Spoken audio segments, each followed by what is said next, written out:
정치인들의 가장 핫한 정치쇼 쇼미더 정치 시작하겠습니다. 최지은 전 민주당 국제대변인, 김재섭 전 국민의힘 비대위원 나왔습니다. 안녕하십니까? 네, 안녕하세요. 안녕하세요. 최지은입니다. 예, 앞서 윤석열 캠프의 청년 특보지는 장해찬 평론가하고 청년 표심에 대해서 이야기해봤는데 이 시간에도 청년 표심에 대해서 이야기를 해보겠습니다. 이재명 후보가 굉장히 적극적으로 2030 지금 좀 흔들린다라고 판단한 것 같습니다. 홍준표 후보를 지지했던 그 표가 흔들린다고 판단하고 적극 공략하고 있는 것 같아요. 네, 민생 관련해서 좀 더 거대 담론보다는 좀 이렇게 와닿는 실용적인 정책을 많이 내놓자. 그게 이제 2030이 좋아하는 것이다 이렇게 생각을 하시고 정책 관련해서 많은 메시지를 내고 계십니다. 예. 그런데 지금까지 사실 민주당에서 그 어떤 정치인도 표의 문제에 대해서는 이야기한 적이 없습니다. 국민의힘 쪽에서는 많이 이야기를 했습니다만 이준석, 하태경 등등. 근데 처음으로 이제 후보 본인이 얘기하기 시작한 거예요. 여가부 문제도 꺼냈고. 그래서 조금 2030 남성들의 어떤 돌아선 마음을 잡기 위한 노력인 것 같은데 과연 민주당도 여기 호응해 줄 것인가. 제가 그 이재명 후보의 그 두 가지 글 인용 뒤에 민주당 정치인 몇몇하고 인터뷰했는데 100% 거기에 또 수긍하지는 않더라고요. 네. 사실 팬미 문제라는 게 저는 이게 좀 너무 과도하게 우리 사회에 지금 얘기가 되어 있다고 생각을 하고요. 예. 결국 우리가 원하는 거는 모든 사람이 평등한 겁니다. 예. 그래서 여성도 사실은 아직까지도 유리천장이 많고 예.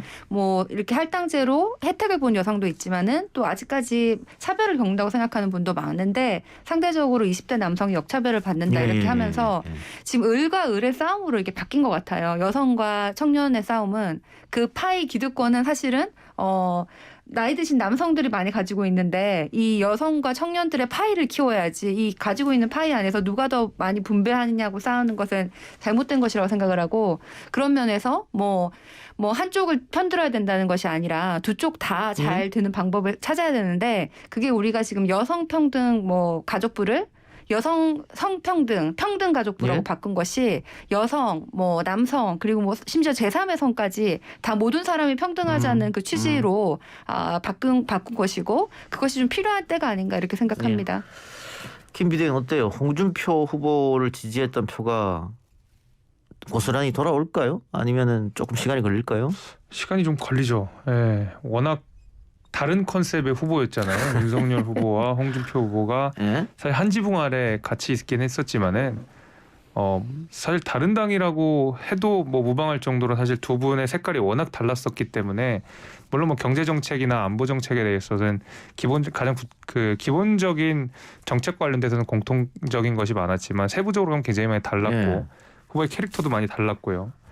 그래서 아마 홍준표 후보를 지지했던 젊은 사람들이 윤석열 후보로 바로 돌아가기에는 아무래도 좀 시간이 분명히 필요할 걸린다? 것 같긴 해요. 그래서 예. 저는 아까도 장해찬 평론가가 나오셨지만은 그 윤석열 후보 캠프에서 지금 국민의힘에서 탈당한 2030 세대들에 대해서 훨씬 더 예민하게 바라봐야 될 것 같긴 하거든요. 이들의 표심이 너무 약하다 내지는 결집력이 크지 않다, 표가 많지 않다라는 식으로 안일하게 대처하면 실제로 역풍은 그대로 맞을 것 같다. 저는 그 정도의 위기의식은 예. 분명히 있습니다. 자, 근데 이재명 후보가 국민의힘 경선이 끝나고 편곡을 DC를 공개하면서 민주당 의원들한테 한번 읽어보라 그러고 문제점 이야기 자꾸 하는데 윤석열 후보는 2030 탈당에 대해서 아무런 언급이 없고 전혀 없어요. 이게 좀 위기의식을 안 느끼고 있는 거 아니냐.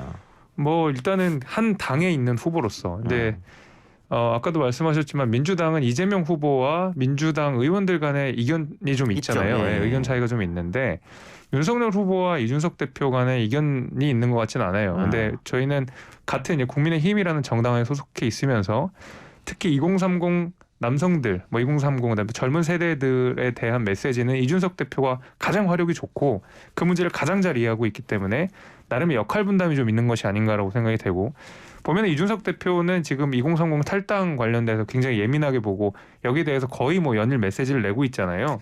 우리 이거 주의해야 된다라는 식으로. 그래서 저는 뭐 이게 윤석열 후보가 이에 대해서 뭐 언급을 안 하는 것이 아니라 이준석 대표가 그 역할을 충분히 수행하고 있기 대신하고 때문이 있다? 아닌가라고 해서 어차피 원팀이니까 저는 그렇게 보고 있습니다. 저는 원래 국민의힘은 원래 옛날부터 좀 꼰대 정당이라는 예. 이미지가 있는데 지금 예. 이준석 대표가 오면서 그게 좀 가려진 것 같아요. 그런데 사실 윤석열 후보가 과연 이 청년들 이준석 대표를 보고 그 들어온 청년들의 입장을 대변할 수 있냐 이렇게 보면은 뭐 120시간 일해야 된다는 거나 뭐 집이 없어서 청약 통장 못 만들겠다 이런 얘기를 한 걸 보면 사실 이분이 과연 그 보통 사람들의 생활을 얼마만큼 이해를 하나 청년들의 입장을 얼마만큼 이해를 하나 이런 의문이 들 거고 청년들이 윤석열 후보를 지지하지 않는 건 너무 당연한 것 같습니다. 그래서 이준석 대표 같은 경우에는 마땅히 지금 해야 할 얘기들을 하고는 있는데 그렇다고 해서 이준석 대표가 이렇게 얘기를 한다고 윤석열 후보 자체가 그렇게 청년들이 좋아하는 사람으로 바뀔 수는 없다. 그래서 결국 2030 청년들은 국민의힘을 떠날 것이다. 새로 들어온 사람들은 떠날 것이다. 그렇게 생각합니다. 제가 그 말씀을 그대로 예. 이재명 후보에게도 적용할 수 있을 것 같습니다. 예. 예. 뭐 지금 최근에 관련돼서 이제서야 뭐 이 펜코나 DC의 글들을 인용을 하시고 뭐 가상화폐, 예, 가상자산과 관련된 뭐 그 과세 유예를 한다는 예. 식으로 이제 나름의 정책들을 하고 있으나 사실 그 2030 세대가 이재명 후보에게 갖는 비호감은 굉장히 누적된 비호감이기 때문에 이것이 하루 이틀 만에 변경될 것은 아닌 것 같고 물론 윤석열 후보는 정치에 입문한 지 얼마 안 되고 2030 세대들이 좋아하지 않는 것도 사실이지만은 이 이재명 후보를 향한 비호감도 훨씬 더 강하다. 오래됐다. 뭐 이재명 네, 후보의 되게- 비호감이 더 강한지는 사실 모르겠고요. 이재명 후보에 대한 데이터가 아주 그렇습니다. 데이터가. 네. 이런 네. 뭐 생활 스토리, 뭐 자라온 환경, 뭐 소년공 출신 이런 것들이 오히려 흑수저 청년들에게는 희망이 될 수도 있고 검찰총장 출신의 그 기득권을 대변하는 어른보다는 오히려 이재명 후보처럼 이렇게 시원하게 일 잘하고 성과 내는 이런 사람들이 이런 후보가 오히려 청년들에게는 나의 그 정치적 효능감 이렇게 다가올 수 있다고 생각을 하기 때문에 충분히 그 2030 세대가 이재명 후보를 지지할 가능성이 다분히 높다고 보입니다. 예. 자, 근데 그 김재섭 비대위원 이야기처럼 이재명 후보가 가상자산 과세 유예, 주식 양도세 기준 완화, 공매도 이야기까지 했는데 집권당이고 170석 가까운 거대 정당이니까 이거는 이재명 후보한테 상당히 유리하다. 이렇게 얘기하고 하면 되니까 그 부분 어떻게 보세요? 아니 뭐 유리하죠 당연히. 예. 예. 뭐 여당이고 뭐 한 대면 하게 할 수 있죠. 일단 의석수가 서포트가 되니까. 이런 것 때문에 흔들릴까요? 2030 이런 정책 때문에? 저는 뭐 그렇지는 않다고 보는데요. 뭐 가상자산이 관심들이 많고 하지만은 예를 들면 가상자산과 관련된 어떤 메시지를 낸다고 해서 그 후보를 지지하고 할 것 같지는 않고 굉장히 2030 내에서도 다양한 그 이 색깔들이 다 다르기 때문에 이 정책 하나만 가지고 바뀔 것 같지는 않고요.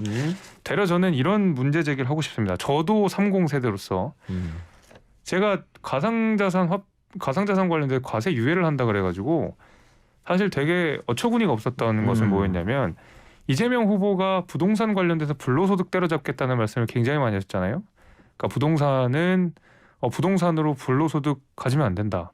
근데 사실 이 가상자산 중에서도 이제 가상화폐, 비트코인이라고 불리는 그런 것들이 어떻게 보면은 사실 불로소득의 끝판왕이라고 부르는 그 자산들이기도 하거든요. 가만히 있었는데도 막 몇 천만 원, 몇 억이 갑자기 올라버리니까 이 가치의 상승폭으로 따지면 부동산보다 훨씬 더 크거든요. 근데 여기에 대해서는 아무 말도 안 하고 과세 유예를 한다. 저는 논리적으로 굉장히 큰 모순이라고 봐요. 그래서 과연 부동산은 소수 몇 명만 때려잡으면 잡을 수 있다라는 식으로 뭐 이 국민들을 설득해 보려고 하지만 잘 안 먹히는 것 같고 가상자산과 관련돼서는 또 2030의 마음을 안다고 돌려보겠다고 또 그런 메시지를 내면 본인이 가지는 경제 철학 기조가 다 흔들리는 것이고 모순이고 이런 거에서 아마 다 균열을 느끼고 2030들이 마음을 돌리지 않을 거라고 생각합니다. 저는 여기에 일관성이 있다고 보입니다. 일관성이 없는 것처럼 말씀을 하시는데 지금 가상자산 그 과세를 아예 없애자는 것이 아니라 1년 정도 유예를 하자고 하는 것이거든요. 지금은 우리가 경기 침체기니까 오히려 지금 경기 회복을 위해서 확대 재정하자고 하고 있고 세수가 너무 많이 거쳤으니까 지금 재난지원금이나 이렇게 주자고 하고 있는 상황에서 세금을 더 걷자고 하는 것이야말로 엇박자죠. 그래서 큰 그림에서 이 과세를 유예하는 거 1년 정도 유예하는 건 일관성이 있고 다만 이제 그 2030 같은 경우에는 부동산이 지금 너무 비싸니 가상자산이나 부주식에 이렇게 투자한 경우가 더 많기 때문에 이것이 2030에게 더 도움이 줄 수도 있다. 뭐 이렇게 발언을 한 것이지 또 부동산 같은 경우도 우리가 세금을 뭐 매기자고 하는 건데 지금 하자는 것이 아니라 대통령이 된 다음에 하자는 거잖아요. 그래서 다 경기 회복기에는 세금을 더 얻어서 말씀하시는 것처럼 뭐 재정 건전성 이런 거에도 보탬이 될 수 있도록 할 수 있겠지만 지금은 아직까지는 확대 재정을 할 타이밍이다. 보유세 인상이나 이런 것도 유예하셔야 논리적으로 맞는 거 아니에요? 뭐 지금 가상 자산에 대해서 얘기를 하고 있고 부동산에 대해서는 그러니까 뭐 만약에 이제 불로소득 자체가 문제라고 하신다 그러면 계속 이제 불로소득이 문제다 많이 하셨으면서 다른 자산들에 대해서는 불로소득에 대해서 이렇게 용인을 하시는지 너그러우신지 잘 모르겠거든요. 사실 말씀하시는 기본소득과 관련돼서도 불로소득 의미 그 자체로만 따지면 일하지 않고 받는 소득인 거잖아요. 기본소득이라는 것이 내가 일하는 거와 상관없이. 근데 이런 어떤 정책 간의 일관성이 하나도 없다는 거. 그냥 부동산 투기꾼 몇몇만 때려잡으면 부동산 문제는 다 해결된다는 그 접근 방식이 사실 다른 정책들과의 엇박자를 낼 수밖에 없다고 보거든요. 근데 이런 것들이 2030 세대가 안 보겠냐고요. 저만 해도 이게 보이는데. 일단 지금 확대 재정기이기 때문에 지금 1년 정도 유예를 하자는 거지 완전히 없애자는 게 아니었고요. 부동산 같은 경우에는 투기꾼 때려잡자라는 얘기를 했지만 뭐 공급을 250만 원 한다든지 또 다른 여러 가지 세수, 국토보유세를 포함해서 세수 조절을 한다든지 이런 게 패키지로 나와 있습니다. 그래서 굳이 뭐 이렇게 뭐 투기만 때려잡는 걸로 부동산이 될 수도 없고 또 훨씬 더 종합적인 패키지를 많이 내어놨는데 거기에 대해서는 누가 더 일을 잘하냐 실행력이 있냐 이런 것도 2030에게 어필할 수 있는 내용인 것 같습니다. 200만 원은 입지는 뭐 모르겠어요. 이제 기본주택 말씀하시는 것 같은데 첫 번째로는 입지는 어떻게 할 것이며 재원은 어떻게 마련할 것이며 그걸 이제 이재명 후보가 내놓은 정책들을 봤는데 일단 입지는 뭐 말씀하신 내용이 없었고 두 번째 재원을 어떻게 마련하느냐라고 했을 때 뭐 금융기법 말씀하셨잖아요. 그 금융기법이 결국에는 이거를 저당 잡아서 저걸 만들고 이런 사실 말하면 폰지 사기랑 거의 유사한 구조 전혀 아니겠습니까? 상관이 없고요. 제가 말씀 한번 250만 원 해주세요. 같은 경우에는 윤석열 후보도 똑같이 250만 원을 얘기를 했고 지금 문재인 대통령께서 말씀하신 그런 입지가 있는데 그 입지와 거의 유사합니다. 그런데 우리가 지금 입지를 딱 찍어서 얘기하는 경우에는 오히려 거기에 과도한 시장의 균형을 오히려 뭐 투기 세력이 들어갈 수도 있고 그런 것 때문에 밝히지 않았지만은 그리고 금융기법이라는 것도 우리가 뭐 그런 여러 가지 방안에 대해서 굉장히 구체적으로 얘기를 해놨고 이 금융기법을 말씀하신 것처럼 폰지 사기 이런 게 아니고요. 원래 구성이 뭔가요? 원래 이제 공공임대 같은 것을 할 때는 원래 이제 다 이렇게 빌려서 하지 이거 전부 다 가지고 하는 것이 아니잖아요. 거기에 대해서 지금 이미 하고 있는 방법을 얘기를 한 것입니다. 아니 그게 아니고요. 제가 말씀드리는 것은 지금 갑자기 부동산 얘기로 가고 있는데 뭐 계속 갈까요? 계속 네. 하죠. 마무리하세요. 네. 아니요. 그 금융기법이라 하는 게 보면은 예를 들면 기본주택이 뭐 100만 호가 있다 그러면 하나 이제 이게 자산 가치가 있으니 이거를 담보 삼아서 다른 걸 짓고 이걸 담보 삼아서 다른 걸 짓고 이렇게 해서 사실 이게 폰지 사기랑 유사한 구조긴 하죠. 근데 우리가 채무라고 하는 것을 담보라고 하는 것을 결국에는 갚아야 되는 것을 전제로 해야 되는 거잖아요. 언젠간 갚아야 될 거잖아요. 누군가 갚지 못한다. 그럼 결국 그 담보를 압류를 해야 될 거 아니겠습니까? 전혀 잘못 이해하셨고요. 지금 현재 우리나라에서 그런 임대주택 같은 거를 할 때 우리가 지금 주택공사나 이런 곳에서 가지고 있는 것으로 현금으로 주고 하는 것이 아니라 그런 사업에 대해서는 어느 정도 대출을 받고 그것을 만드는 것을 담보로 대출을 받고 그렇게 그러니까요. 사업을 하는 그것을 얘기를 하는 것이고. 그게 좀 중요한 게 뭐냐면요. 근데 이 금융기법은 아주 일부예요. 그리고 지금 현재 그 주택관리공사에 남아 있는 그 비용하고 그다음에 지금 말씀하신 금융기법하고 또 필요한 그런 채권 발행 이 세 가지를 종합해 가지고 한다는 것이고 우리가 그때 수치를 계산을 했을 때 이 세 가지를 종합했을 때 필요한 비용이 오히려 더 충분하다. 250만 원을 지을 수 있다. 알겠어요. 이렇게 마무리합시다. 얘기했습니다. 그 문제는 마무리하고 지금 시간이 너무 그 부분을 많이 얘기해서 6분밖에 안 남았는데 그 정책 이야기 나왔으니까 최지현 대변인한테만 여쭐게요. 내년 1월에 전국민 재난지원금, 방역지원금을 이름 바꿨습니다만 지급하겠다. 근데 여전히 기재부가 난색을 펴고 있거든요. 이거 어떻게 뚫을 수 있을까요? 지난번에도 당에서 100% 준다 전국민 당론으로 정했는데 결국은 기재부 의견에 무릎 꿇어가지고 88% 된 거 아니에요? 이번에는 어떻게 가능할까요 이게? 뭐 하도록 해야죠. 지금 사실 아직까지도 경기가 회복기고 이게 뭐 지금 우리나라뿐만 아니라 미국이나 일본 같은 경우에도 지금 현재도 확대 재정을 하고 있습니다. 우리 위드 코로나 시작하고 마치 경기 회복한 것처럼 생각하지만 제 지역구에 부산에 이렇게 가봐도 소상공인 분들이 아직 너무 힘들다는 예. 말씀하세요. 그래서 거기에 대한 지원금이고 이거 여기에 대해서는 사실 우리 세수가 지금 초과 세수가 굉장히 많다고 하잖아요. 경기 회복해야 되는데 세금을 더 많이 걷고 있으면 예상했던 것보다 더 예, 많이 예. 걷고 있는 것은 이 경기 회복엔 도움이 안 되죠. 우리 한국경제라는 환자가 지금 응급실에서 수술을 끝나고 응급실에 있다가 회복기로 들어왔는데 갑자기 너 마라톤 뛰어라고 하는 거거든요. 이걸 지금 세금을 더 걷고 있는 것은. 그래서 충분히 회복할 때까지는 지원이 아니, 필요하다. 그 논리는 알겠는데 그래서 홍 부총리를 어떻게 설득할 것이냐 말이에요. 계속해서 안 한다고 절대로 못 한 건다고 하면 뭐 홍 부총리 탄핵하겠다 이런 것도 할 수 있을까요? 민주당에서? 우리 민주당도 그렇고 네. 또 이재명 후보 측도 그렇고 이렇게 여러 가지로 이제 얘기를 해서 풀어가야죠. 우리가 무슨 뭐 독재도 아니고 뭐 이렇게 무조건 뭐 밀어붙이는 건 아니지만은 충분히 설득할 수 있다고 생각을 합니다. 홍남기 부총리는 무조건적인 반대인 것 같던데.